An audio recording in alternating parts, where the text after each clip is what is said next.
you are ready, sir, to go to war, to go to a trade war with the United States with the Trump administration? They're going to feel the pain like they've never felt before. Lui, c'est Doug Ford, influent premier ministre de la province canadienne de l'Ontario. Et il n'est vraiment pas content.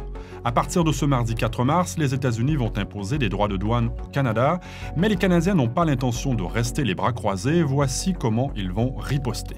Tomorrow tariffs 25% on Canada and 25% on Mexico. La menace est donc mise à exécution. Les États-Unis vont taxer à hauteur de 25% tout ce qui rentre chez eux en provenance de leurs voisins du Nord, pièces automobiles, produits agricoles, métaux, et 10% pour les hydrocarbures. Et ça peut faire mal au Canada, dont les exportations au sud de sa frontière se chiffrent à 400 milliards d'euros par année. Sauf que Justin Trudeau, le premier ministre du Canada, a décidé de rendre l'appareil. Il va donc taxer à 25% toute une liste de produits américains, le jus d'orange de la Floride, le whisky du Tennessee, les cosmétiques, les pneus, les équipements de sport, les électroménagers.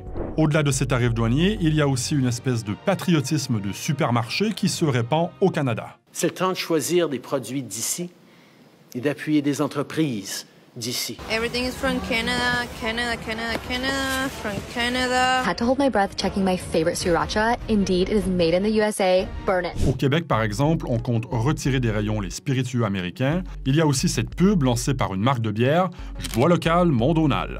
Et puis des aides aux entreprises canadiennes ont été annoncées. Et enfin, certains menacent même de couper l'électricité. We keep the lights on to 1.5 million homes and manufacturing in New York, in Michigan, and in Minnesota. If he wants to destroy our economy and our families, I will shut down the electricity going down to the U.S. Alors où cela va-t-il mener? La ruine de deux économies? Difficile à dire, en tout cas ce n'est pas une première, le libre-échange n'a pas toujours existé.